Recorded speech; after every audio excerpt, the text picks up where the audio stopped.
Thank you. We all must change, rejuvenate ourselves, otherwise we harden. This is said by Johann Wolfgang.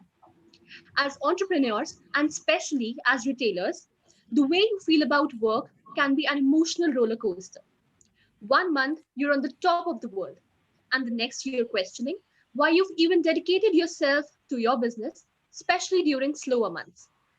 As rightly said, this year has been difficult for all the sectors. But today, we all are gathered here to specially talk about the effect and changes that took place in the retail industry. And those who were able to adapt to changes have come up as winners.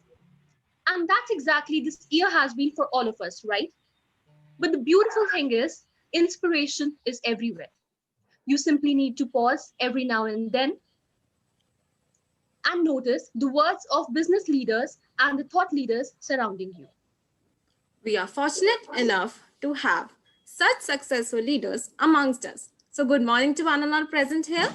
I, Himani Anand, along with my mates Vani Khanduja and Lisha Nilani, welcome you all for today's panel discussion on the topic Retail Industry, Revival and Recovery. Retailers across the globe are reassessing their footprints and working towards the strategic decisions for their revival and recovery. It is difficult to predict how the situation will turn out or how consumers will behave in the post COVID-19 era. But it is certain that retailers will have to form their own strategies to find ways for retrieval. So, in our board of panelists today, we have Mr. Savio Nunes, Mr. Naveen Singh, Ms. Meenal Babar, and Mr. Gaurav Mahajan. Mr. Savio Nunes is a Senior Vice President, Operations at Lifestyle International. He has over 24 years of experience in retail industry and has worked with various organizations of national and international repute. Prior to Lifestyle International, he was associated with Future Group, Landmark Group in the Middle East, and United Colors of Benetton. Currently, he is with Lifestyle International Landmark Group, heading operations and business development for North India. We welcome Mr. So we also have with us today Mr. Naveen Singh. Mr. Naveen is a category head homeware for North Zone at Big Bazaar. He has been associated with Future Group for more than 14 years and have been in projects, property acquisitions, and have handled store operations in Big Bazaar across the country, especially in West Bengal, Orissa, Chhattisgarh, and North India. He has launched retail operation of erstwhile Reliance Communication in Delhi Circle and has started the retail journey with Shoppers Stop Delhi, which was a catalyst in changing the retail landscape of the capital. We welcome you, sir. Thank you. We also have on our board today Ms. Meenal Babbar. Ms. Meenal is goal-oriented professional with more than 20 years of experience in the areas of sales, marketing, retail operation, training and development, and corporate communication. She is presently associated with KTC India Private Sales and Marketing. Prior to KTC, Ms. Meena was associated with organizations such as Biba, ANP Holdings, Gigi Bistro, Cafe Dribble, etc. under various capacities. She's an expert in formulating plans for organizations' business operation, conceptualizing and developing new business policy to increase turnover and profitability of the organization. We welcome you, ma'am. Thank you very much. Thank you. Now we have the moderator of our session, Mr. Gaurav Mahajan. Mr. Gaurav has more than 14 years of work experience in the fields of marketing analytics, consulting, market research, strategy planning and insights, team management, account management, and project management. He has worked with the world's leading organizations such as Mindtree, Nielsen, and Genpact. He has made a recognizable contribution to the revenue and growth for these organizations and at the same time worked on building equity among clients and stakeholders. He has also been leading the business development function for startups, giving them hands-on experience in surviving and winning in a very aggressive business environment. Currently, he is associated with AB InBev as lead marketing analytics for South America zone. We welcome you, Mr. Mahajan. Thanks, Vani. I would also like to welcome Dr. Pooja Jain, Director GEMS. She has been associated with GEMS Rohini for about 16 years and now is acting as the director of the institute. She has worked with Reliance Infocom for about a year in the sales division and has handled institutional selling. Her areas of interest include rural marketing, sales management, and consumer behavior. She has completed her doctoral on ICT application for rural consumers. She regularly conducts management development programs and training on customer relationship management and selling skills for junior and middle level executive. She is an avid researcher and has published numerous research papers in national and international journals. We welcome you, ma'am. Now I request ma'am to kindly address the audience. Thank you so much, students. And I see those lovely faces, which I used to see in the class, but now comparing. Thank you so much for this, beautiful introduction by your end. Morning, everyone. Good morning, especially to the panelists who've taken out valuable time of theirs to come and share their insights and their experiences with the current students who are pursuing retail management course. I'm really thankful to all the panelists here.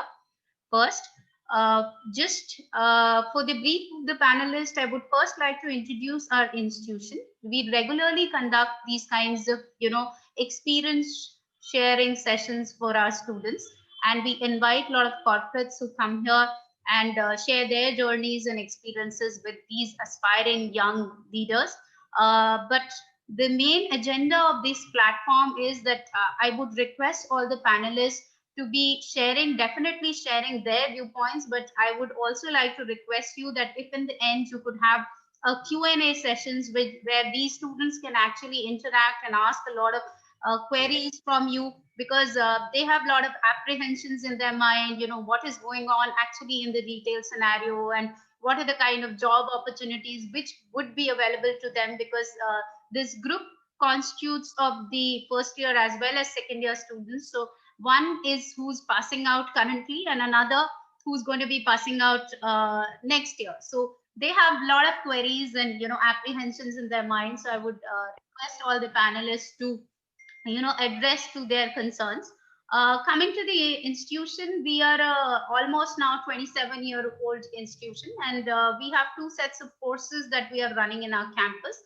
One are university affiliated courses and other are the AICT approved courses. So under that segment, we have three courses that we are running. One is the PGDM program, another is PGDM with international business as specialization, and the third course for whom this session has been kept is the course with PGDM retail specialization.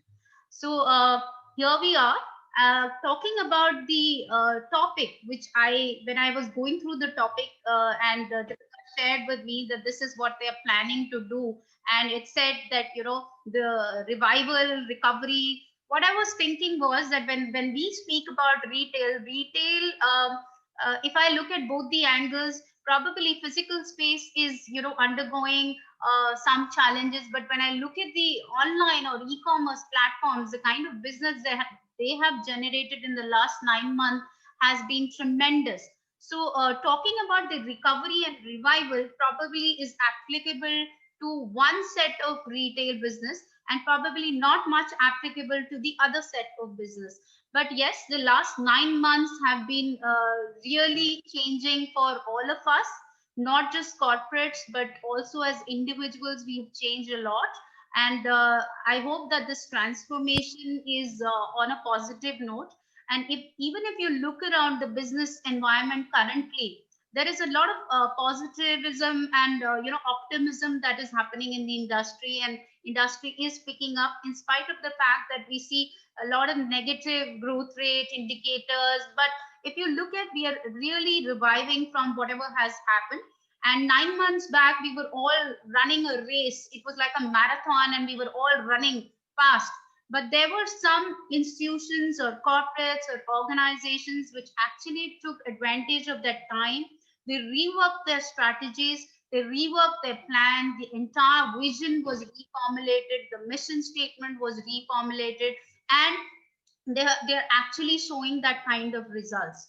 Talking specifically about retail, what I feel that the next few years are going to be really challenging ones, but the companies or the organizations who are actually going to survive are the ones who will be working on probably using a lot of technology to understand their customer needs better and serve them better. So there are a lot of technologies like AI, machine learning, which is there in the market, wherein which are being used by companies to understand what consumers want, how do they want to purchase it, so all those technologies if companies can use to understand the need sets better. Another thing, a few years back, or in fact till last year, we were talking about omni-channel presence, so physical formats were moving on to online formats were coming into physical space. But what is very important for organizations in the next few years is streamlining these formats. So there has to be, streamlining of your entire marketing mix according to both the formats and standardizing it accordingly, what market requirements are. Another thing which I feel is if I look at consumers of today, and especially the young generation who's sitting here, they don't want to wait. So if we can reduce that waiting time because they want instant gratification. So companies actually work out according to how their mindset is working. So these are some of the issues which I think really requires attention of the companies if they want to survive, because the environment is like a red ocean. It's very competitive. So only very few players are going to survive. Even in the e-commerce space, you see a lot of consolidation which is taking place. Similarly, in physical space, a lot of mergers, acquisition, consolidation of the market, the players. So the companies who are going to survive are going to be companies who can understand these aspects. So I think there are experts here who have a lot of experience in their own respective fields of retail, who are going to be, deliberating on these aspects for the next 1.5 years. So over to you. And I hope that this session is going to be a really insightful session for all of us. And last but not the least, I would like to give a special thanks to Dr. Deepika, who's arranged this session for the students. And thank you so much, the student coordinators who have really worked hard to put all this together. So thanks to the entire team, and thank you everyone else. Over to you, students. There will be question and answer round for the participants, and questions will be entertained by the host through chat. Best of questions will be rewarded by the cash prizes. Moving further, I would like to hand over the platform to our moderator, Mr. Gaurav Mahajan, to take this session forward. Great. Thank you so much, Isha. First of all, let me congratulate you, everyone. I think this is a first time experience of having this online discussion. I'm very excited, and I believe it's going to be a very productive and interesting one. I see a lot of. I wish it could have been actually in a physical environment. But I would say that okay, this is a new experience, and I would want to do this one as well. Good to see so many faces though. But first of all, good morning everyone. Good morning Pooja ma'am. Good morning Deepika ji. Good morning every panelist, Naveen, Savio, and good morning Meenal ji, and good morning to students as well. Very exciting times today we have.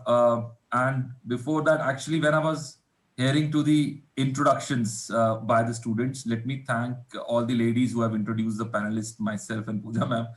I personally believe I couldn't have introduced myself better. So thanks one for saving time, and thanks one for doing this job better. That's pretty good. So I'm not gonna invest any more time on the introduction. I'm gonna come straight away to the fact that how this next 1 hour 45 minutes going to be. What we're going to do, we're gonna talk about this very interesting topic at this time. Which is recovery and revival of the retail industry. I've primarily categorized or broken this discussion into 3 phases. So one is where we will discuss, and we will discuss among ourselves in terms of what was the scenario, what was the retail industry in fact doing pre-COVID. What were the key emerging trends? What were their plans anywhere? I mean, at the start of this year, 2020, January, what was Naveen thinking? what was Savio thinking, what was Meenal thinking, you know, what they're going to do for 2020. I mean, we all know in March and April, they all plan got evaporated, but still, I think one of the key things is to understand what was this think tank, you know, planning for this 2020 year. That is important because we want to understand what was the key learnings from 2018, 19 they wanted to carry forward, right? And then we will talk about phase two, which is primarily about how we all got screwed with this pandemic. Now, one of the things I have been part of many other in my organization and outside my organization, I've been part of a couple of discussions, and believe me, not many see this as a hurdle. Some of them actually see this as an opportunity, and some of them have seen this as a leverage point as well, right? So we will talk about that too. And finally, phase three is where we will talk about we will understand from these panelists in terms of what about 2021, right? This is not the first disruption, first pandemic. This is a health pandemic. There are some other economical disruptions, political disruptions, and this is not the first one, and this is not the last one. So it's going to happen again, right? And we are seeing that not only nationally, we are seeing that globally as well. So how do we prepare ourselves for the coming years? If this kind of thing happens again, how do we need to be prepared ourselves? So that's what phase three is going to be about. Yeah. Before I go any further, my invitation to the students is, you know, what you should be taking away from this time investment where we are, you know, collectively, we know how many, we are like 6 people spending 2 hours of 156 people. That's a lot of time. What you should be taking from this discussion is the objective is for you to understand how do we look at the industry. That's one, you know, you can look at hear from each of the expert. You can understand what are you take, how does each expert he or she looks at the industry, what is the view, how do they plan, and how do they tackle disruptions, and more importantly, having more micro view on COVID. Now that COVID has happened, what are the things which has survived? What are the things which have not survived? What are the things which will go long? And how does the business owners take, take things? How do the business owners take things into hands? This is what you should get out of this discussion. If you are not getting these inputs, you should definitely use that as a questions in the last 30-40 minutes, what we will have as a question and answers, right? I will just break for 30 seconds if any of the other panelists or Deepika ji want to add in to our structure. It is perfectly fine, Gaurav. Okay, brilliant. Thanks, Naveen. So let's then start. We are already 20 our time slot. The first interesting thing, you know what? One of my key learnings, if you ask me, one of my key learning is, family time is limited. And I believe, I assume, my assumption probably with, many of us, especially the people who are working, I think most of them will be agreeing with me, because used to crib, the job is so hectic, we don't get any family time. 2020 has changed our mindset. I think family time is overrated, and I'll leave it up to you guys to agree with me or not, but that's one of the key learning for me. Moving to the more serious side of the business, right?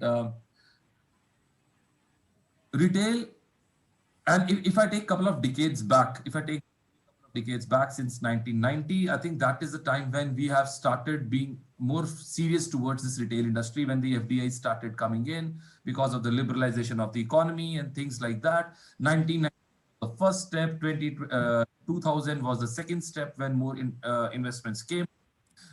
People were more serious, a new shopping experience, be it FMCG, be it apparel, be it other brands, disposable income, economy, country also, started to rise.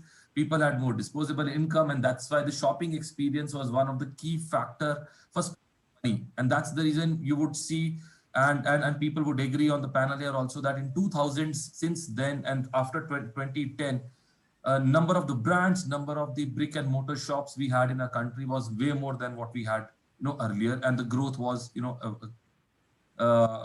significant. Now, having said that, the first question then comes to our mind is what is it that the business owners were learning throughout those years? And that's where I want to set up the agenda. Number one, we need to understand from 2010 onwards, from 2015, from 2017, 18, last 5 years, and a view on the last couple of decades. How do you think retail has evolved? And that's one thing. And second question to the, what about the last 5 years, right? From an FMCG side, if I give you a quick number, modern trade, when was planning to penetrate very deeply into our country, there were a lot of political noise. There was a lot of other economical noise as well, that the local retailers gonna get impacted, the local employment is, local business is gonna get impacted. But when we see, and I'm quoting some Nielsen numbers here, modern trade with all that FDI's billions of dollars investment is still at 10 to 12%, maybe 15% for some of the category. But India still buys through traditional trade, right? Now let's understand initially from the panelists, and my invitation, let me start with Naveen ji. Like what, I've quoted an example of FMCG, but you can use other examples as well. Why India behave with respect to its touch points with the retail? What are their preferences? Thanks for the opportunity, and it's good to be back among the elite panelists of gyms, though it is so-called digital, not a physical one. If I were to probably jog your memory to 2010 types, there was a very famous report came in, I think 2009 or 2008, which was a BRICS report, authored by Rupa Purushottam, one of the chief economists with Goldman Sachs. And she authored a research about BRICS, which is Brazil, Russia, India, China, and South Africa. These will be the 6 economies which are going to dominate in next 50 years. And that was on a basis of the consumption trend, the population growth, and the advent of the FDI and liberalization in that era. So that was the so-called tipping point in terms of the evolution of modern retail. And that was a time when a lot of MNCs started coming into India. We had Spar, then we had a lot of foreign brands who set up the EBO shops over here. So the so-called consumption economy was booming post the 2008 meltdown. So that was a good time, I would say, from 2010 to 2015 for a modern retail. And modern retail had put the foot on accelerator, and they were expanding left, right, center across the country. As far as Northeast, which is so-called untouchable from a supply chain perspective, also saw a lot of advent of modern trade. Vishal Megamart setting up shop over there, V-Mart setting up shop over there, and the regional players also flourishing. 2015 to 2018 types, that was also a time of a lot of merger acquisition, a lot of consolidation at that time, but at the same time, a cost calibration also. So probably if I were to take you 2 years before, which is 2018 and 19, the economy, the consumption economy, so-called, wasn't doing that great. If you were to see the most difficult job in today's scenario in Indian government is finance minister. Everybody is criticizing, be it Jaitley, be it Sitharaman, whosoever is on that hot seat. So somehow a lot of banking churn was also happening. A lot of NPA were also rising. Hence, there was a liquidity crunch in the overall economy because the government banks were not lending. And then we had fiascos of DHFL, then ILFSL, all that. So somehow in last 2 years, from a retail scenario, if I were to talk only from a retail perspective, there was a liquidity crunch, and hence a customer confidence also took a backseat. The stock markets were not better performing. from a retail perspective, a lot of cost calibration happened in these 2 years. And we were expecting that 2020, 2021 onwards, things will start stabilizing and will start growing. And then we were hit by this COVID-19. So I would say the economy was, if I were to give you indicators, a very right indicator which everybody will be relating to, the automobile industry was struggling for last 2 years. They were not showing that good great numbers, be it two-wheelers, be it four-wheelers. So that was one of the indicators कि confidence थोड़ा low था उस time पे. People were calibrating, and we were bullish about 2020 onwards, ki new decade with new openings and new hopes. And then we were stuck with So one of the this key unknown virus. now that you have mentioned automobiles is that surprisingly that is one of the industry which has is showing revival and growth among most of the categories during times. That's Oh, a, yes, yes. that's a separate topic for us to invest on. But that's a fair insight, Naveen. I believe is primarily in terms of the last 2 decades or the last 5 years, how this, obviously this industry depends upon the national economical health as well. So I believe you bringing it more towards, see, from a retail FMG perspective, I believe it would be different if I go towards Savio and would want to ask him how did on a same landscape, how did it impacted? How do you see from a Landmark Group perspective, the last couple of decades and the last 5 years, was disposable income or the consumption pattern, what Naveen said, you could see similar in your industry as well? Yeah, hi. First and foremost, thanks to all the panelists, and really looking forward to interacting with the students.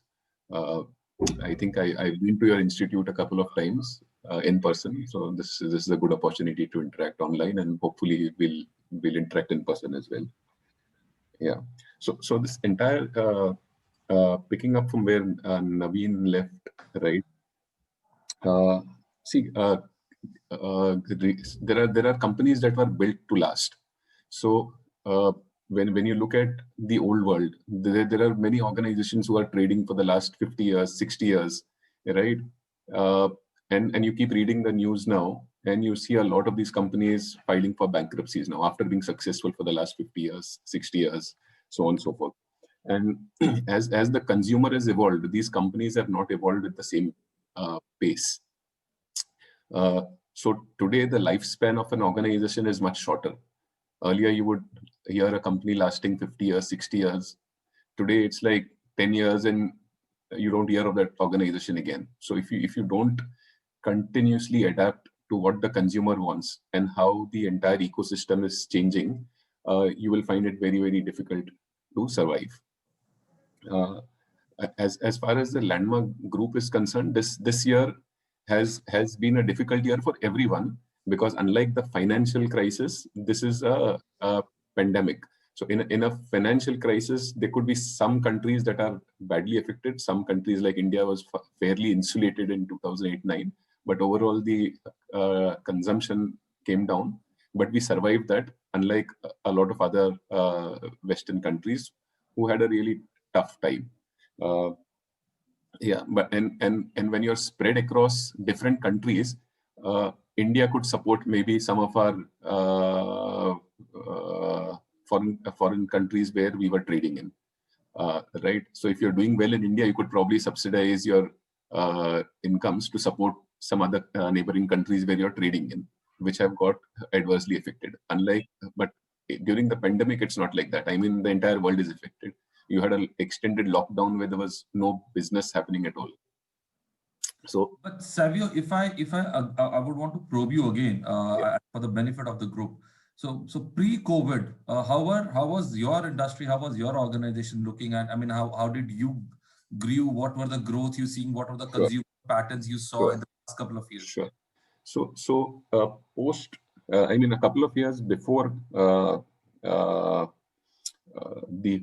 before COVID happened, right? The growth was anyways tepid. So there was a demand issue in the markets. We had gone through a demonetization and then GST implementation. So we saw demand going down. And whilst there were some initiatives that were being taken, most of those initiatives were to drive supply and not demand, right? So consumption had gone down.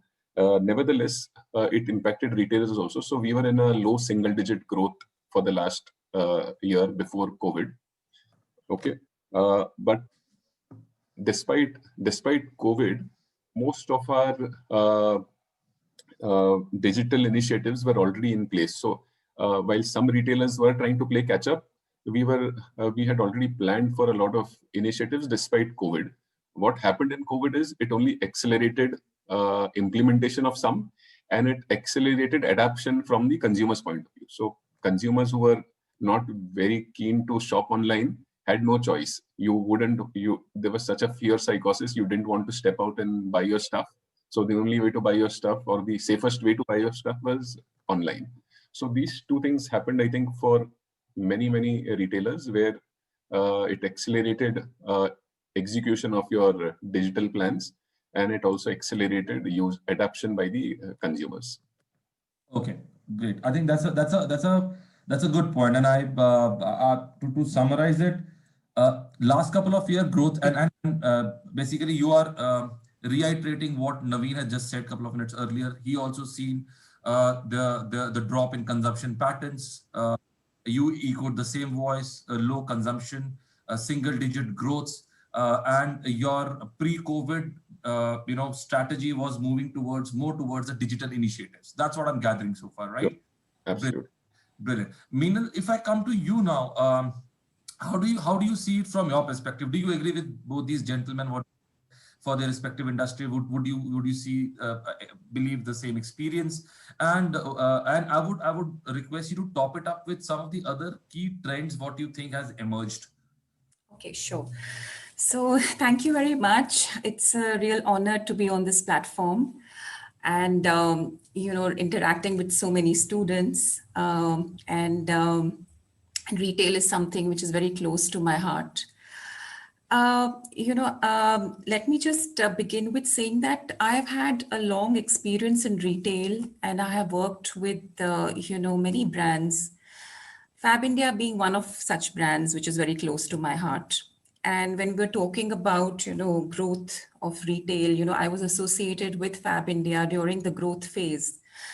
And we saw Fab India had 10 stores. So I'm sorry, I'm diverting a little bit, but within a span of 4 to 5 years, the stores grew from 10 to 20 to 30. So over 100 stores. So one of the things, Gaurav, I realized that the physical retail space is very, very powerful. That is something which is my takeaway, that will always be there and is there to stay. The reason being that, customers, so, okay, before I do that, I also had a very, very intrinsic and holistic experience about on-site customer management, operations wise, but of course, my forte is, interacting with the customers, building relationships.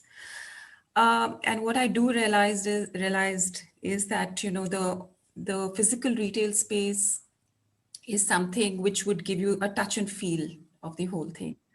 So, so my journey in retail has been that, year on year, I was associated with Fab India. It showed growth after growth.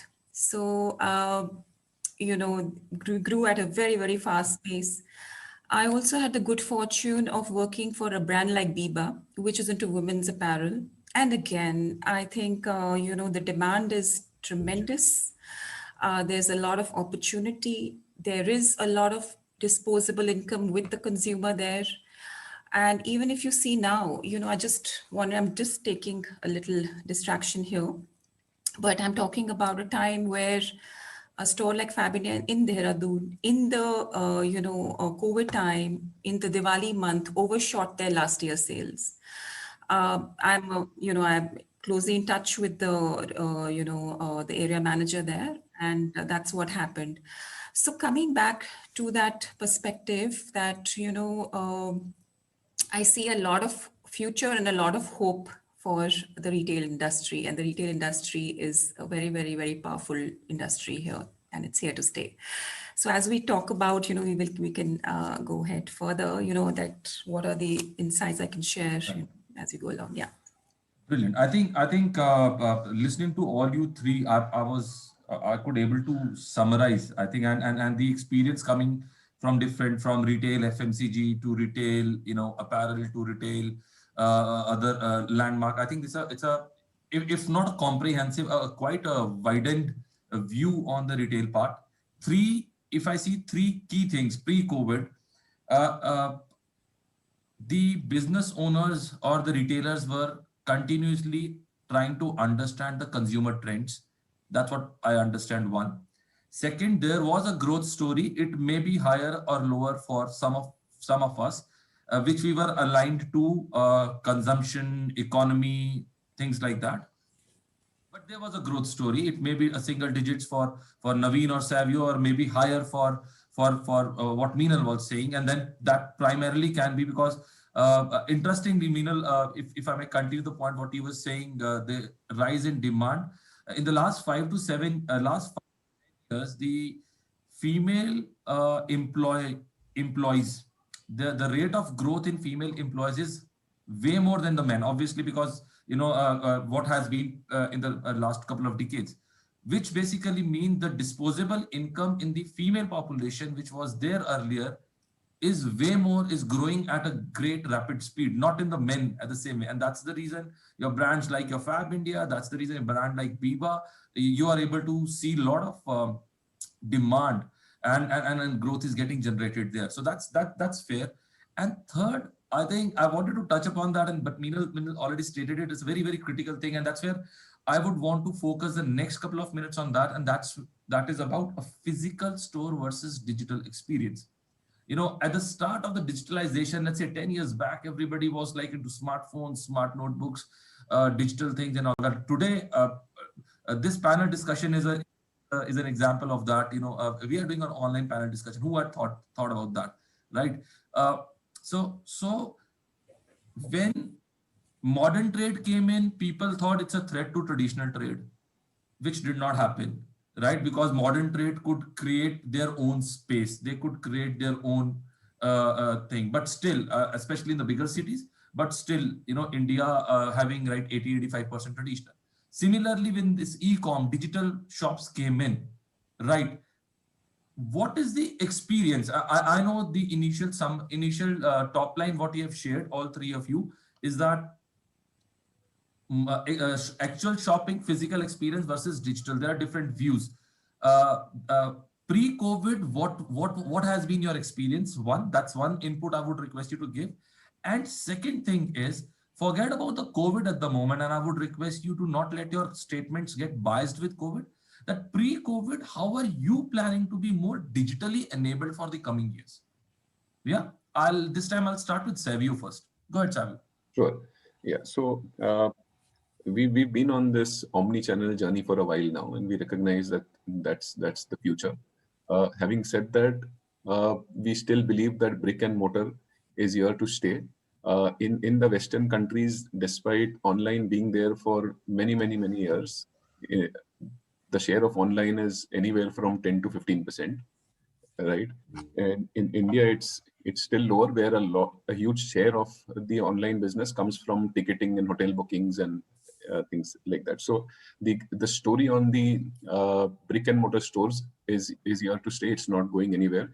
And I'm making the statement for the benefit of the students, right? The Indian consumer today, and I'll answer your question as well, Gaurav. The Indian consumer today, shopping is a way to kind of come out of your day-to-day course that you do, right? So and we are a social animal, so we want to interact, we want to experience, and that is not going to change anywhere in the near future. How we service that requirement is what is getting changed. Yeah. So as an organization, we've moved to omni-channel.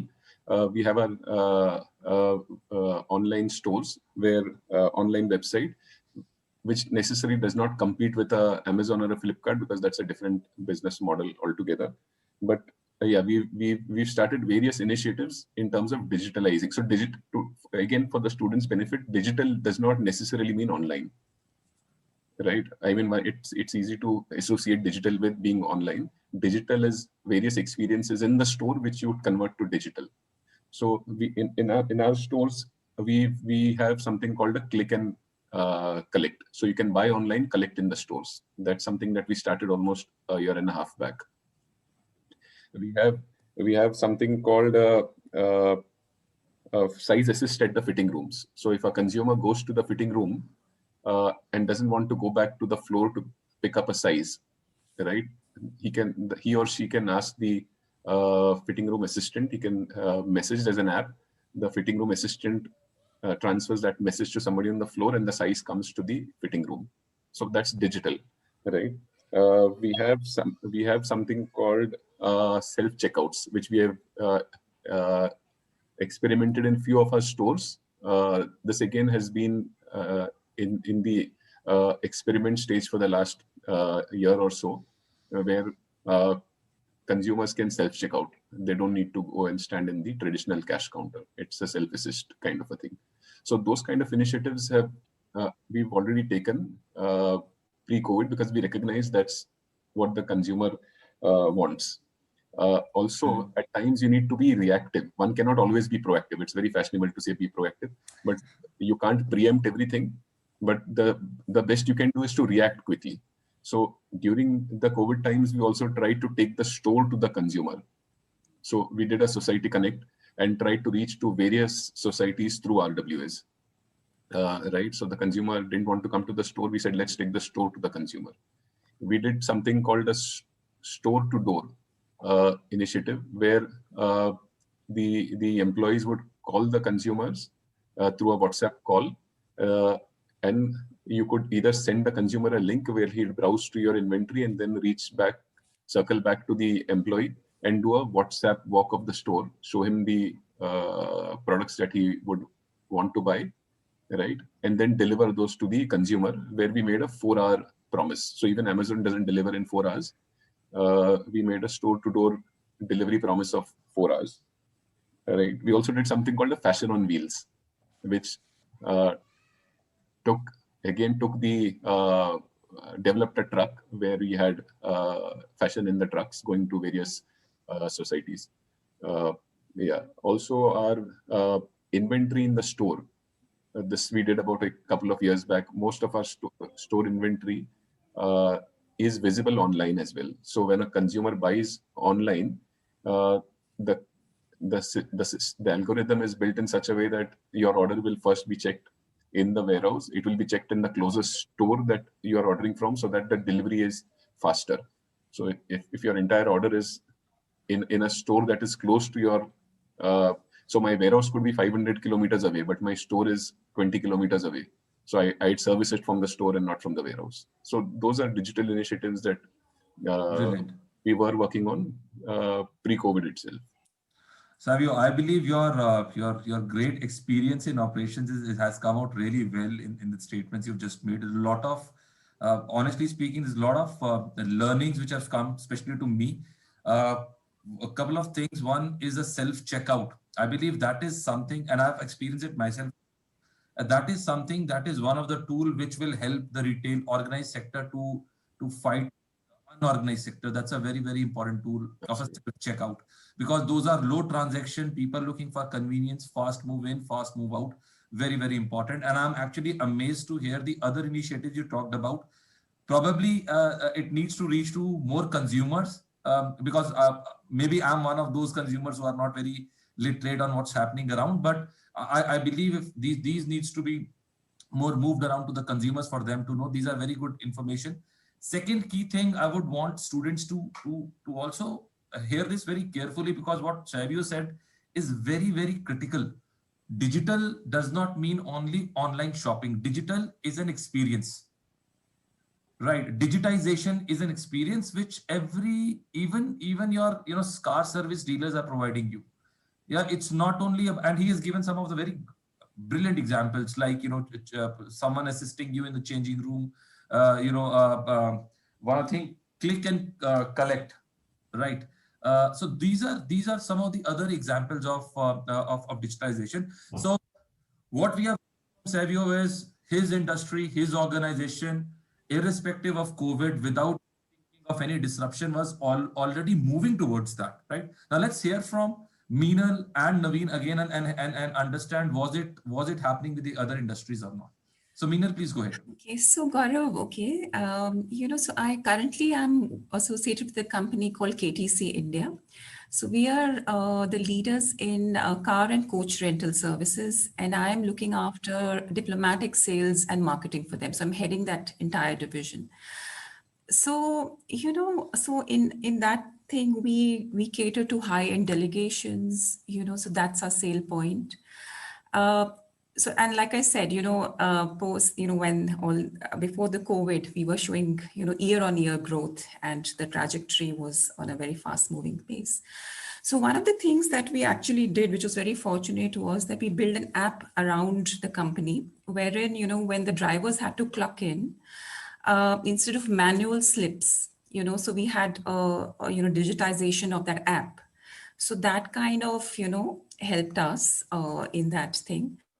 But having said that, again, I agree with Savio that digitization is something which all, organization, the leading organization must have, and they should preempt.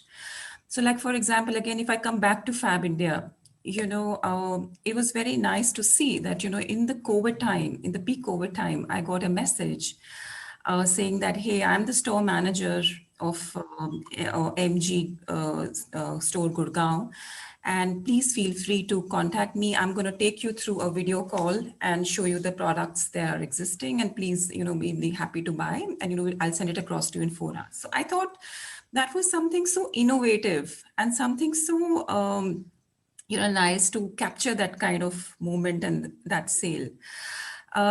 So having said that, that has been my experience. But also to, Gaurav, before I take it on, if I hand over the thing to Naveen, I would say that technology is going to play a key role. But like, when I noticed, in the COVID times, like if we talk about, the stores, who are existing in Gurgaon, like Needs or more, the daily essential stores. So we saw that when the COVID actually hit the country, these stores could not cater because they did not have that technology to, get those things out to the consumer. So they suffered. But having said that, in the future, would these kind of stores actually take that, make technology like that, or would they just continue like that? So I feel that that old model can never go away.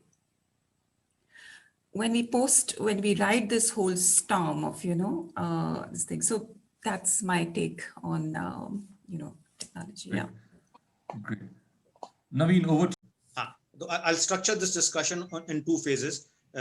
How did the FMCG retailers looked about technology, which is the digital part, and what has been the shift and in the opportunity, what the possible. You see, I don't know how many of the audience would have seen this super hit movie called Sholay.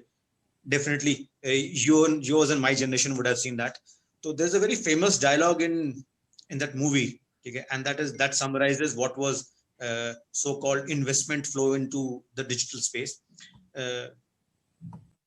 उसमें एक dialogue होता है जब ना गब्बर धर्मेंद्र को पकड़ लाता है एंड हेमा मालिनी को बोलता है यू सपोज टू डांस, हाँ ठीक है नाच. तो उसमें एक डायलॉग होता है जब तक तेरे पैर चलेंगे तब तक तेरे यार की सांस चलेगी.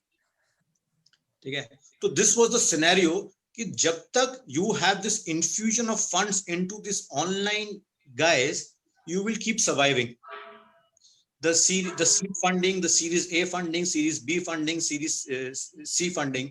So jab tak all these FDI or so-called investment from these venture capitalists kept flowing into these guys, they kept thriving.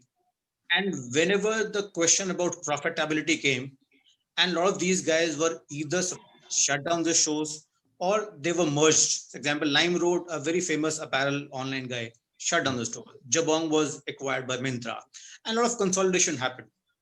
Flipkart was taken over by Walmart, etc., etc. So this was the cost of doing business in the so-called 2016-17 was very high because of the low margin structure in FMCG. Gaurav, you would appreciate that. And on the top of it, the supply chain and the reverse logistics. So on papers, one cannot make money in an FMCG pure play online. Not even grofers and big baskets of the world are making cash positive results month on month or year basis. Having said that, at the same time, if I were to talk about the opportunity during this COVID, and if I were to just go back slightly during the SARS pandemic, during that pandemic, it gave rise to Alibaba, which is now the biggest online player in the world. So that is also an opportunity. So probably all the FMCG and all the hypermarket guys missed that digital bus during this COVID. Reliance, Future Group, Spar, More, DMart, these are the guys who control 80% of the FMCG retail. They all have missed this digital bus. During this COVID, we all tried and successfully tried a phygital world, which worked to a certain extent. And just because we were not fully prepared, we could not capitalize it.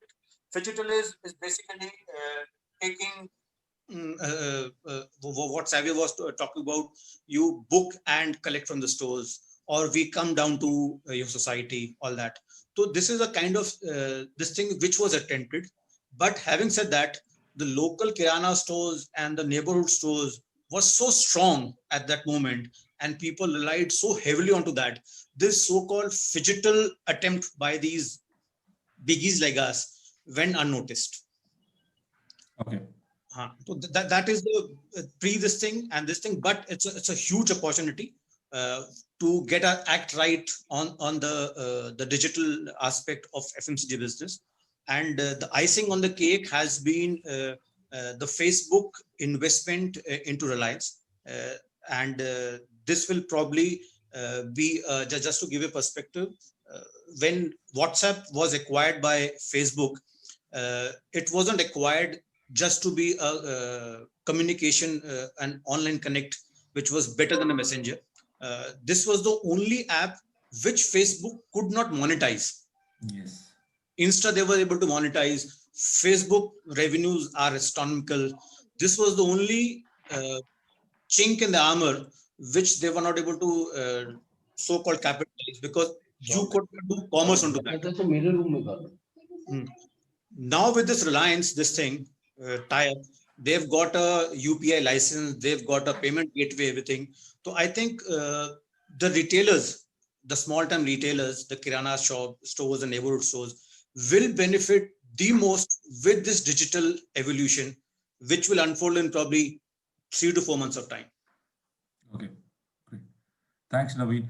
I think one of the key things what I take, and it takes a lot of heart and it takes a lot of honesty and transparency when big players like you really admit that you have missed the bus. And I'm not only saying it from a humorous side, but I'm not trying to bring in the only humor. The idea is it's a learning, right? Though it's not that the business is still in your hands, but it's important for the big players to know which is the thing we have missed, and what is it that we have to make sure that we do not do that, we do not repeat this again.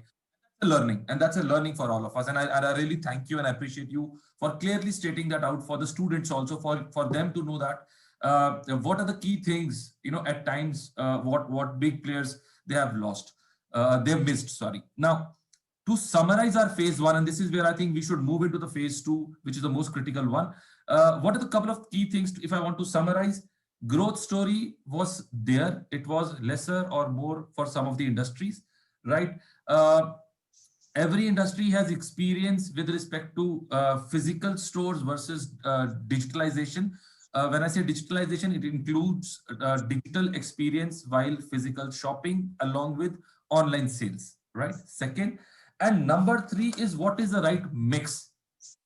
One of the key point what Naveen mentioned that yes, a lot of investment, a lot of venture capitalists who helped some of the organization startups to join to become bigger only on the basis of cash flows, but when it was about sustainability, they were not able to held out. However, even if they were like they've shut the shop or they've been bought by other companies, one of the thing is they've still made an impact in the market share. See, the big players have, for example, I'm sure Big Bazaar would have, or Lifestyle, or other big brands, or ABI, for example, the company I work with. You know, we have an examples across the global where we have seen smaller companies who are more innovative take initiatives. They erode our market share. Right now, that is very critical. Even if it is for a smaller time period, how do we handle that in the in a longer term perspective? So with that summary, let me move to the phase 2. Right now, phase 2 is something which is not we all are very fond of. I'm quickly gonna run through March, April, and May, which are primarily more towards lockdown. It was a knee-jerk reaction for all of us, physically, commercially, economically, psychologically. None of us knew what needs to be done. I mean, if we can all introspect and look internally, we know that, end of March, April, initially we were finding fun with it's a new kind of experience. People who have not seen war, people who have not seen civil unrest, they didn't know that, what does quarantine means, what it means to be, inside the house. So probably that is one of the fun part which people have experienced. But on a serious note, it was initially, we didn't know what's happening. And once this lockdown period, from 1 week to 2 weeks, 3 weeks, that's where people started panicking. Initially, there was a lot of stress buying on the retail, and that's where companies like RB, Unilever, they made a lot of money. RB to Reckitt Benckiser, to a matter of fact, this is probably one of the very few years they have given bonuses to their employees. Right? So that's the positive side of the COVID as well. Now, knee-jerk reaction from all of us gone away. Once and as one of I think Savio mentioned that, and I really like that point. Being proactive is more fashionable. You need to be reactive as well. That's very critical. I think people who were strong in their reactions to pandemic initially were able to hold it down. Now, once unlock started, and that's where I want to start our conversation with. Once when unlock period started, what did the business owners, what did the retailers thought of? Okay, what was the thinking in Jan and Feb? Should we continue with that? We were always, for example, what Savio mentioned, they were already taking a lot of initiatives on the digital front. Were they able to continue on that, leverage on that? What did they stop? What did they start doing it? What did they continue doing it? That is the thought I would request all the panelists now to bring forward. And let me start with Meenal first this time. All right. So, again, in a very, I'm talking about, the apparel industry. So, one of the things which the industries kind of understood was that it is very important to conserve cash, to keep the capital moving, so like, for example, if I talk about Fab India, when the pandemic hit, it was a terrible moment. One thing which really one must understand is that to take nothing for granted. So I think one of the things which the retailers really understood that anything can happen at any time. So big giants like Fab India, Biba, when suddenly all the shops were, this I'm talking about for the students, were down to zero, what was it that was going on in the minds of the leaders at that point? So one of the things was to quickly conserve cash, so have that cash, floating in the system. Second, other thing which a company like Fab India did was that it did have an organic food sector. It did have its, some essential items, which they understood that the government has taken or given some rules to, kind of open that up. So they quickly got the licenses in place and ramped that up quite a bit. So the share, which was 2%, went up to 20%. So having said that, to really constantly thinking how to get that revenue going and moving was one of the things. Yes, the other thing which, were emerging, there were a lot of trends which were emerging. There were a lot of mega trends which were emerging, and to capture on that. What happened also, I would like to again go back to the example of, a small town like Dehradun for Fab India. So what actually happened was when, they took these measures, you see, so the human spirit is very, very powerful. So, and, again, diverting it a bit, a company, here I want to say that a company which is built with a lot of passion and value, customers will center around that, so because ultimately the human heart, is, which is full of values, will go to a direction which has a company with a strong values and passion for something. So what we actually saw was, again, I'm taking a little example of a small store like Dehradun, small in its being, but yeah, like it actually opened doors to a lot of people coming in August month. Again, I'm talking about the customer perspective. So people were already, were really frustrated sitting at home. They wanted, so the store manager saw people just trickling in for a casual walk. कि हमें store जाके एक walk लेना है. So again, talking about my point of the brick and mortar stores, I for one have this whole thing that, the customers will come. So they started to trickle in, and so much so, can you believe it, that on the Diwali month, they overshot the last month, the last year's sale. So that is something very, very positive to understand from this whole experience. Brilliant. I think, Meenal, one of the, sorry to interrupt, but I think one key thing which is very, very important for the organization, for all of us to keep at the center is the human factor. Yes. Right? You mentioned human spirit. Yes. Very critical. You mentioned about revenue somehow stopped, and first thought was, and that's again what Savio said, reaction. Revenue, sales was stopped abruptly. It was almost zero, nada, right? So how do you increase the sale? Over a period of time, people saw how the people, citizens of the country are responding. I'll give you some of the examples from other countries also. I work very closely with South America zone. I work very close with Brazilians. Work very close with Argentinians, Mexicans. Now it was similar there. It was absolutely similar there. I mean, everybody wanted to go out. Everybody was done with lockdown. Everyone wanted to, buy beer, go out, make merry. They were not able to do that. But our organization, we were not successful, by the way. Before I make more statement about my organization, we learned very late in terms of how do we catch that human spirit, catch that human emotion, right?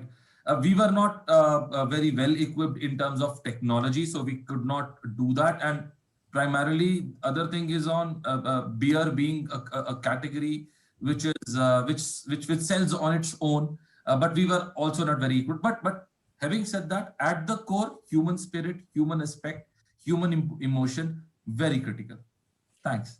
I would like to, adding on to that, I'll just quickly give an example of, this human spirit and passion and, a company centered around values, which will take the strain of, the biggest earthquake that can happen. So there's a very, there's a company called Heads Up Hotels. It's run by a couple and they are very passionate about dogs. So, having built on passion, they have created a community around them. So community-driven companies will never get shaken by something which is, even to the extent of a pandemic, which, affected the entire world. So I think one of the things which the key learnings, again, I'm debating a bit, is to take that kind of, to create a community oriented companies, which will stand the test of time. Yeah. Okay. Savia, let me come to you and let me, add on original question and say that, once when you got to know that, okay, you are not able to make sales at all. And starting from May and June, when unlock period started, coming into the existence, what were the first level of discussions, right? Because earlier we have mentioned digital versus physical, offline versus online. It was 60, 40, 70, 30 to some expect, right? For different categories. Somewhere it is more, somewhere it is lesser. So once the sales stopped in June, July, what were your discussions? What were you discussing in your organization with your people? Sure. So the lockdown hit us somewhere in the middle of March, and then it was pretty much closed for about 2.5 months. So we had our key point of discussion was business continuity. And again, I'll try and break it down as granular as possible for the benefit of the students, right? When something like this scale hits you, you always need to have a business continuity plan in place. So as Gaurav said, revenues were zero, right? But your costs were there to stay. So it's like, you're paying your fees, but you have no revenue coming in, but your cost is still there, right? So how does one deal with that? Even after the lockdown was over and your stores started opening, it was not back to business as usual. You started trading at 20% of last year, 25% of last year, 30.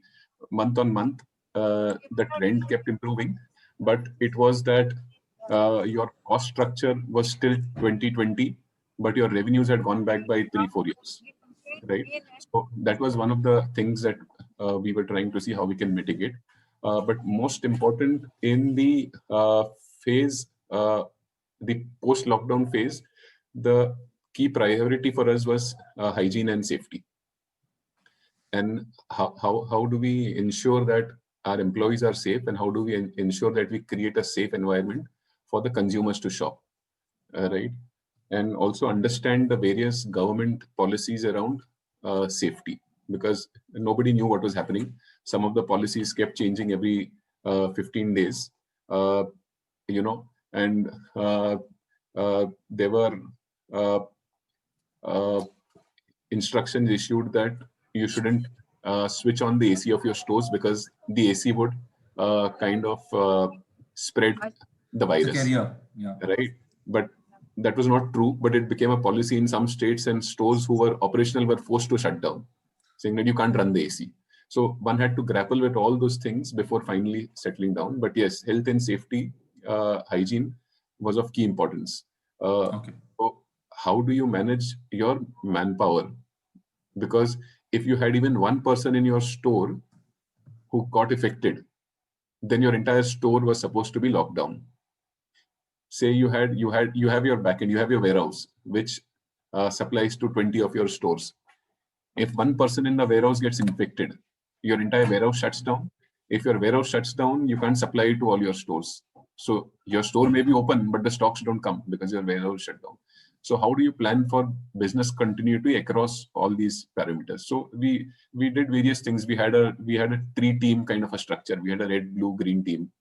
So a red team would work week 1, week 2 you had a blue team working, and the green team was a reserve team. Suppose your red team goes down, your blue team goes down, then your green team comes to work. So across various across stores and our warehouse, we put that kind of a plan in place to ensure continuity of business. Great. So key things what I hear from you and Meenal so far. Number 1, starting the revenues, continuing the business plan, making sure health and safety for all the employees and the customers if they are coming down to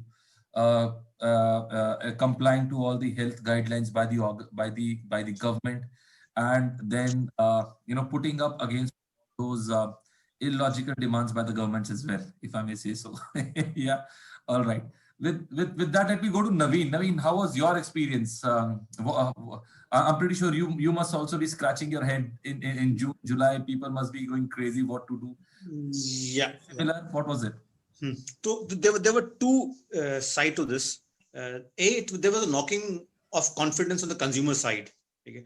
There were a lot of job losses. There were a lot of salary cuts, which resulted in a lot of saving, which means if the saving crosses a particular threshold, your consumption declines.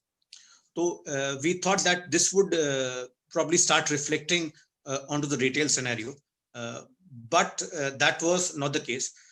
Similarly, when there was a lot of oil prices drop, and there were a lot of measures which were announced by the government, which was mainly towards the supply side.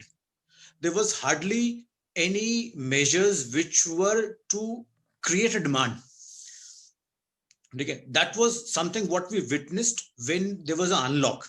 Though we were allowed to operate during the lockdown because we were part of the essential services, but we saw very interesting trends during that time. Normally during the rainy season, the sale of detergent shoots up, and also the washing machine sales goes up. Just because we're not venturing out, so we saw a massive drop in our detergent sales.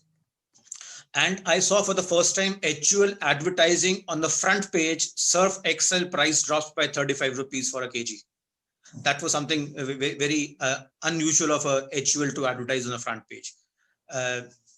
From a beauty product perspective, a lot of things moved from lip care to eye care because you are already covered with mask. So we saw a lot of dip in sale in terms of the lip care products at that time.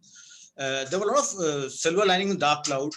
Parle did their ever highest numbers during the first quarter, which was April, May, and June. Ever highest done by Parle for their entire confectionery and the biscuit category as such. A lot of ready to cook and ready to eat product as a category saw a lot of jump in terms of sales because people were doing a lot of home cooking. People had all the time in the world, and they saw they were obviously honing their culinary skills and posting onto the social media handles and all. So we saw a lot of jump in that also from that perspective.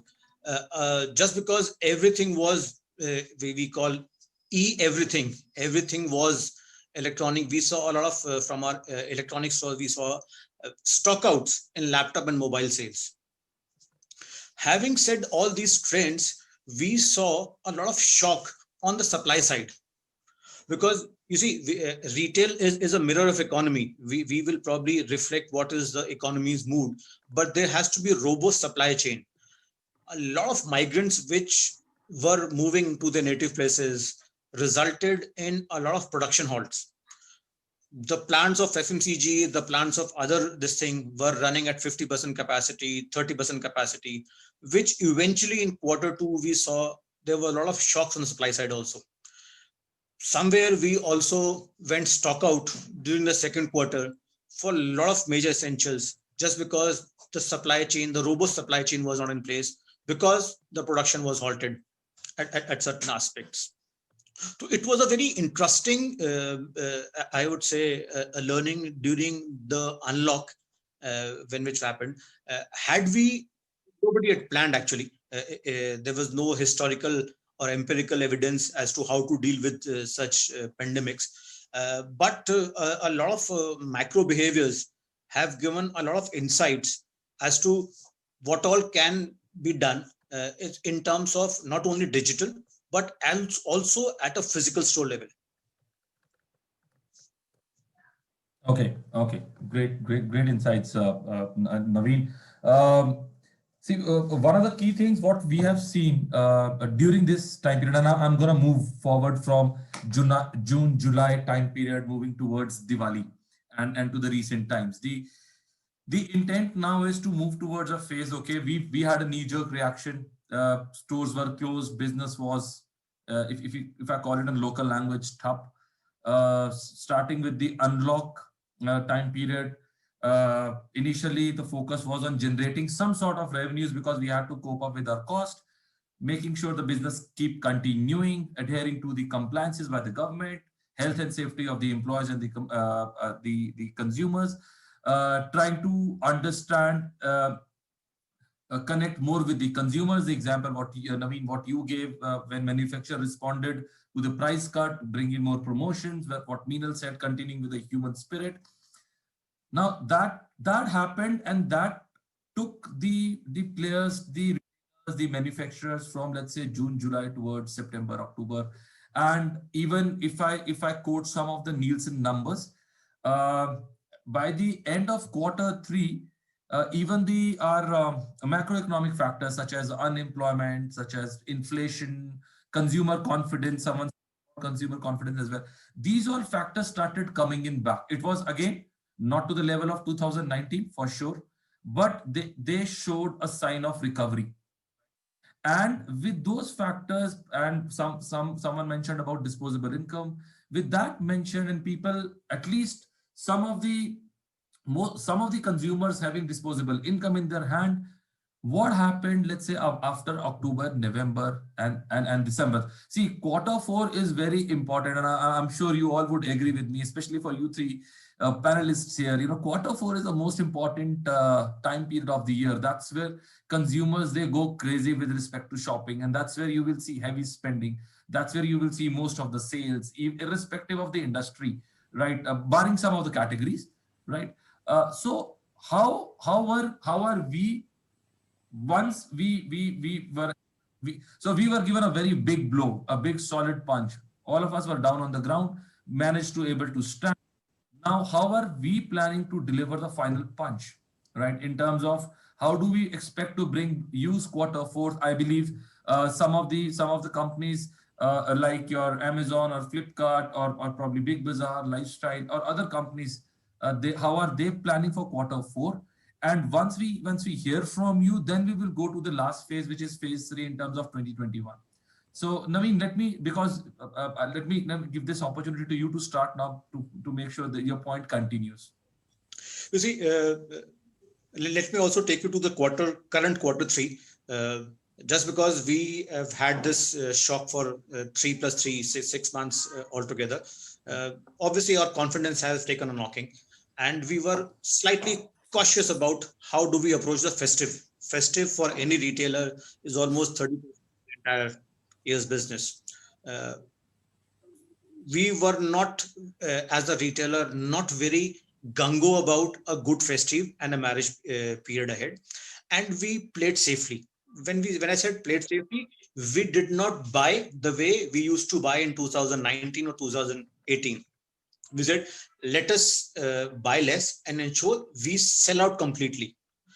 And to our utter surprise, and not to only us, when I say retail, it is all about, Savio would vouch for that, the apparel, the FMCG, the hyperspace, the departmental sales, everybody played cautiously. And whatever number we had planned for festive, we over-delivered, which means the customer confidence came back in quarter 3. The so-called unlock, which was across the country, now people, what Savio said, ki human beings are social animal. We would like to go out and shop. Malls saw footfalls, stores saw footfalls, and this is how we got the customer confidence back, and which is being reflected, if I were to say, in the AC Nielsen number, what we talked about, it is being reflected in the stock market and the way it is behaving. So the customer buoyancy is back. The mood is positive. And if I would talk about the quarter 4, which will be probably an indicator as to how do we go into the 2021, I feel the modern trade will be able to match the last year quarter 4 numbers in this year. If we were at 80% of the last year number in quarter 3, as an industry, we should be able to either match or cross the last year number, because the mood is upbeat. Brilliant. That's a very, very critical. I think this is, and I want to connect this point to our earlier things, and this is for the benefit of all of us, not only students, to be honest. We, including panelists and the faculty members, we all are students as well. So this is a very critical learning for all of us to understand that, see, we can be, I'm into analytics space, we can be all scientific about our data sets and all that, but it's very important to understand humans, right? Important to understand humans who are our consumers, who are our customers. Now, one thing what you mentioned, Naveen, that we planning to achieve, we will not be surprised, you will not be surprised that you achieve your quarter 4 saw a growth over 19, which is a huge thing. Now, from our, I'll give you one example of ABI InBev. I'm not sure if everyone is aware of that, but we sell beer. Budweiser is one of our, key brand. Our CEO Carlos Brito, he basically had when he declared Q2 results and Q3 results. Q3 our growth came back. Our organization throughout the globe, we actually during this time period in some of the key markets like China and Brazil, some of the key markets we have sold more than 2019. Q3 saw growth. Some of the markets we gained market share. And to be very honest, I will say that, we are the biggest beer manufacturer. We were not able to, predict that. Our leaders did not predict that. We initially thought we were not able to do this. The results, what we got were far more higher than our expectations, which means we were also wrong in terms of predicting the future. Right. Absolutely. And that's the point is very important. What happens, it sounds like a good thing, right? It's good to be wrong and when you are on the positive side. But that is not as good as it sounds. It's an opportunity lost. Absolutely. Absolutely. Maybe we are not planning to, if we do not predict in terms of consumption, we do not manufacture more, we supply more. If you put that into a very basic thing. So with that thought in mind, Savio, how was about in lifestyle in group? Were you one of those lucky ones who were able to predict better? Yeah. So before I answer that,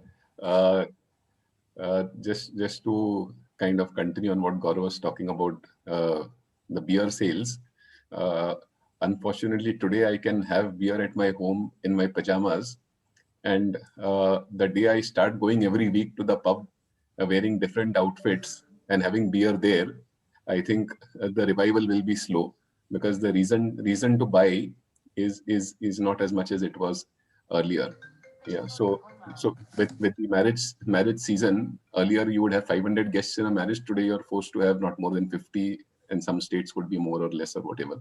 So the social life has not come back to normal. When that comes back to normal, you'll see consumption coming back to normal. Yeah.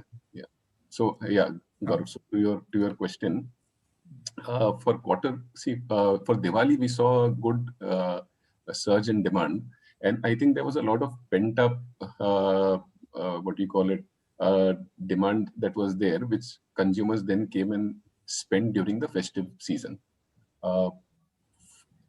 And we could see that in the numbers. So most retailers that I've been talking to, they saw almost a 75% recovery as compared to the last year numbers, which was good. So there was a reason to buy. People were kind of fed up being at home. Diwali is when you want to really be with relatives, at least go and buy, feel good about some new clothes that you bought or something different that you did. People went out, they risked, they did that, and we saw that reflect in the numbers. However, post Diwali, there has been a slump again. So one has to be conservatively optimistic on how the fourth quarter is going to go. Also in the fashion business, what happens is if you bet too high and you go wrong, you can't sell that next year because fashion changes, right? For winter wear, we never knew how long the lockdown is going to last, what kind of restrictions will be there. So if you stock for winter, but if the consumer is not coming because of an extended lockdown or curfews or whatever, you're stuck with winter merchandise that you can't sell for pretty much of the year, right? And you stock it and bring it next year, it's out of fashion. So some of the stuff the people don't want to buy because it's not in vogue anymore. Yeah. So one has to be there. Of course, there is an opportunity lost there, but one has to be sensitive to those realities. And Q4, whilst most retailers whom I talk to are expecting 100% recovery over the previous year, so we are saying we'll do the similar kind of numbers as last year. But yeah, the jury is still out. We don't know. Mumbai has just announced night curfews. Punjab had announced night curfews. In Dehradun, Sundays the markets are closed, malls are not operational. We don't know what will happen in the next 2 weeks with this news coming from the UK on the second strain of virus. Yeah. So how state governments will react is something that we don't know. So there could be disruptions, but yeah, like I said, we are conservatively optimistic. Brilliant. So about the next quarter, but we are very bullish about retail as such. The next year and the year to come, I think it will be back to normal, back to usual, business as usual. So whilst I'm just talking about the next quarter, and it will be month on month, we see how things are moving. But as an industry, as a future for retail, I think there's nothing to worry. We are in a safe space. All right, that's very good to hear. So encouraging signs from you, Naveen and Meenal. So just in the interest of time, we have half an hour left, and I see a lot of very interesting questions on my chat box right now. So what I'm going to do is I'm going to quickly move to the phase 3, and I'll probably take comments from 1 and 2 of you, and please pardon the that time because of the time constraint. But before that, for the students, again, as we have summarized phase 1, phase 2, how do we summarize it? Once we stood up, yes, businesses, owners planned, retailers planned for the quarter 3 and quarter 4. They were, as Savio said, at the same time, not only being making sure that they are behind the curve in terms of prediction versus consumption versus supply, but also being very very cautious about new changes which might come and some of the external which you do not control, right? Now, and obviously, see these, and not going very into this because this depends upon country to country, category to category. For example, some of the category which are mostly home consumption, I don't think so. They will be sharing the same thoughts. Saying, right? Absolutely. So those are different. For example, Racket Benckiser and staple categories. For example, if I tell you what has happened quarter 3, a very quick snippet what Nielsen is saying. Traditional still growing. That's growing at a single digit number now in quarter 3. Rural India is growing. Consumers in rural India are buying back the growth. Number 3 is staples category. Most of us are staying at home. We are eating at home. Staple categories like rice, dal, atta, chawal. These are getting growth like anything. Health and hygiene. These are the categories which are growing. So the growth story is different for category to category. But in 2021, what I need to know from you panelists before we move to the question is a couple of things. Understand the consumers' trends continuing from 2019, 2021, and that's where we bring the human emotion, human spirit aspect out of it. The thing is, what is the right balance? We spoke about physical stores versus digital space, digitalization versus e-commerce.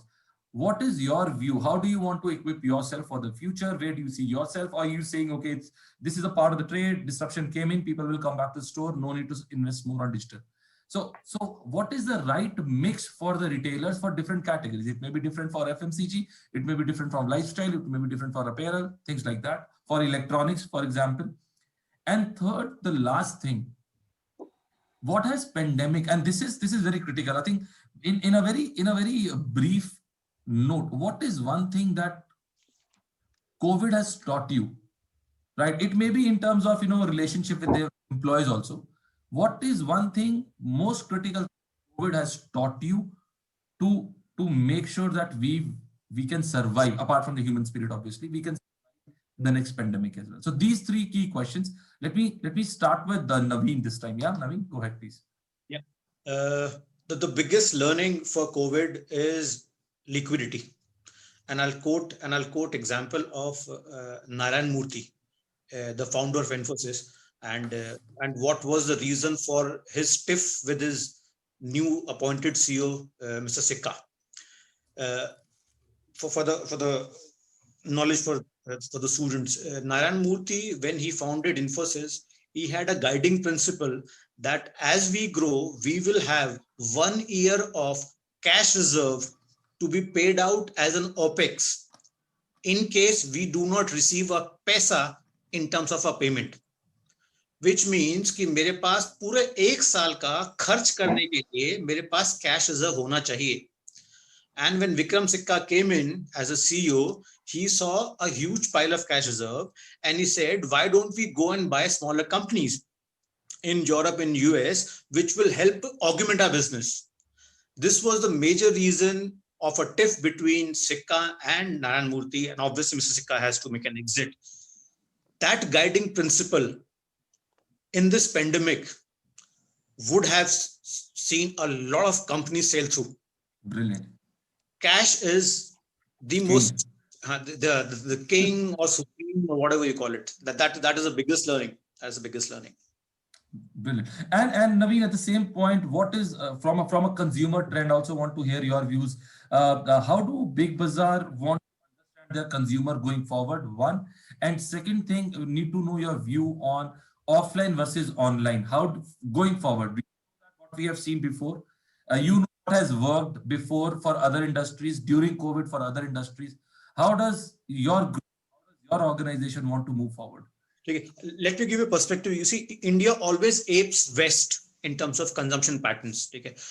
In the US before COVID, the penetration of online was approximately 9 to 10%. And during COVID, it shot up to almost 20%. But during this last 2 or 3 months, it have tapered down to 15%, which means they have grown, if I were to see, from 50% over the last year base. And it will gradually creep in. Holding the similar trends, you just cannot escape the digital wave. Either you are a small-time regional retailer or you are a national retailer.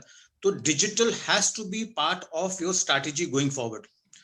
What could be the mix? It will depend on different categories. Probably from an electronic or a mobile perspective, it can be as high as 50%. From a grocery perspective, it could be 10 to 12%, but digital has to be part of your play going forward. One cannot be ignorant about this fact that digital is here to stay. Okay. It is everything, electronic everything, it has to be there in life. Yeah, and I think just to add on to what you said, one thing is digitalization also helps you in making sure that you do not lose on any market share with any new entrants in your sector. Because sometimes the new entrants in their sector, they see a lot of hanging fruits and they capitalize on that, right? And they take away some of the sales even for a short time period. They may or may not exist in the following years, but they definitely make a dent. So from that perspective, it's also very, very important.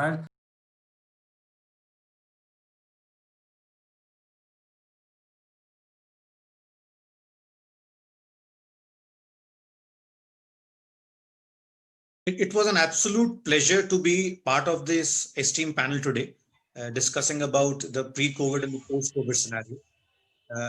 GEMS have always come up with such nice sessions where they have collaborated with the industry leaders. And it has been very insightful session for me. I have learned a lot from the panelists. And there were a lot of intelligent questions which were being asked by the students. I'm very quite amused with the kind of questions which these students have asked. And I see a lot of bright future for these students in the retail scenario.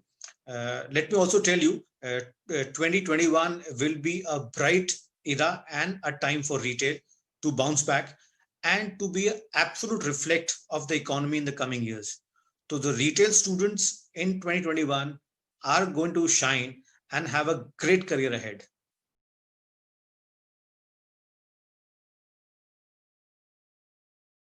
Thank you very much, GEMS Institute. This was actually a great experience for me personally. And it, was a complete honor to be a part of this panel. One of the things I must congratulate you is that it was very well organized. The retail industry is very, very close to my heart. And, the whole topic of discussion, the revival and recovery of retail is something that, as retail students, you must be all pondering over. And I was very, very fortunate enough to be a part of this panel. I must say, thank you to all the organizers, all the students, who were so wonderful. It gave me so much pleasure to interact with each, and each one of you to see there on that platform, because I could actually, my learnings and my values, whatever I learned, I could pass it on to you. And, so thank you very much. It was a very, very wonderful event for me, as well as I'm sure there's a value addition for you people as well. A special thanks to Deepika She's been so wonderful, and her entire team. So thank you very much. The take of the whole thing is that going forward in retail and how we need to overcome this whole thing is to 3 points, I would give as takeaway. Number one is that, the businesses which are built with a strong sense of purpose and passion and with a lot of values will always survive any kind of calamity or storm that comes their way. So passion and value. Number two is that retailers should always have a long-term vision, and it should never be short-term, and they should build enduring interest in intrinsic systems which are very, very rigorous so that they can survive. And number three is that we have to get the trust of the consumer back. And so going forward, the new mantra would be from courtesy to safety. And I think, there's nothing to worry. There's a lot of positivity. The retail has a very bright future. And I wish you lots of good fortune and my best wishes to each and every student out there. Thank you.